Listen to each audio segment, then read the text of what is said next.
दिल्ली शराब घोटाला मामले में मनीष सिसोदिया से लेकर सारे अरविंद केजरीवाल के मोहरे थे और उन मोहरों को घोटाले की बिसात पर अरविंद केजरीवाल चल रहे थे। मतलब सीबीआई के बाद अब ईडी जल्द ही अरविंद केजरीवाल को पूछताछ के लिए बुलाएगी। आबकारी नीति घोटाला मामले में ईडी ने कोर्ट में दूसरी सप्लीमेंट्री चार्जशीट दाखिल की है। इस चार्जशीट में ईडी ने कई अहम खुलासे किए। इन खुलासों में संजय सिंह को लेकर भी बातें कही गई हैं। संजय सिंह ने हाल ही में ईडी को लीगल नोटिस भेजकर 48 घंटे में जवाब मांगा था। उनका नाम क्यों घसीटा जा रहा है? अब ईडी ने अपनी चार्जशीट में कई बातों का खुलासा किया है। ईडी ने चार्जशीट में कहा कि विजय नायर ने अरुण पिल्लई, अभिषेक बोयनपल्ली और बुच्ची बाबू के साथ जूम कॉल को अरेंज कराया था, जिसमें कहा गया कि विजय नायर आम आदमी पार्टी का महत्वपूर्ण सदस्य था और आबकारी नीति को मैनेज कर रहा था। प्रवर्तन निदेशालय की ओर से दाखिल चार्जशीट में कहा गया है कि दिल्ली की नई आबकारी पॉलिसी केजरीवाल का ही प्लान थी। इसके साथ ही चार्जशीट में तेलंगाना के सीएम केसीआर की बेटी की कविता का भी जिक्र है।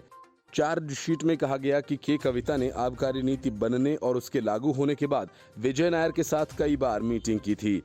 ईडी ने चार्जशीट में कहा कि मगुंटा श्रीनिवास रेड्डी की भी अरविंद केजरीवाल के साथ मीटिंग हुई। केजरीवाल ने दिल्ली आबकारी नीति का हिस्सा बनने पर मगुंटा श्रीनिवास रेड्डी का स्वागत किया था। चार्जशीट में कहा गया था कि विजय नायर को आबकारी नीति को बनाने, उसको लागू करने और अवैध गतिविधियों के लिए दिल्ली के मुख्यमंत्री अरविंद केजरीवाल और मनीष सिसोदिया का समर्थन और छूट प्राप्त थी। ईडी की इस सप्लीमेंट्री चार्जशीट में कहा गया कि अरुण पिल्लई के सहयोगी अभिषेक बोयनपल्ली और बुच्ची बाबू थे। प्रवर्तन निदेशालय ने चार्जशीट में आरोप लगाए हैं कि विजय नायर ने समीर महेंद्रू से कहा था कि अरुण और इसका सहयोगी ग्रुप दिल्ली शराब नीति में निवेश करने के लिए उत्सुक था, क्योंकि इस समूह के पास बहुत ज्यादा पैसा, राजनीतिक संबंध और अरविंद केजरीवाल से दोस्ती थी।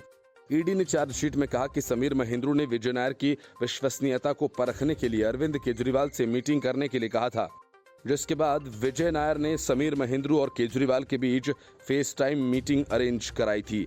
चार्जशीट में कहा गया कि दिल्ली शराब घोटाला की शुरुआत में उसकी राज्यसभा सांसद संजय सिंह से मुलाकात हुई थी, जिसके बाद वो दिल्ली के उप मुख्यमंत्री मनीष सिसोदिया के संपर्क में आया और आम आदमी पार्टी में आ गया।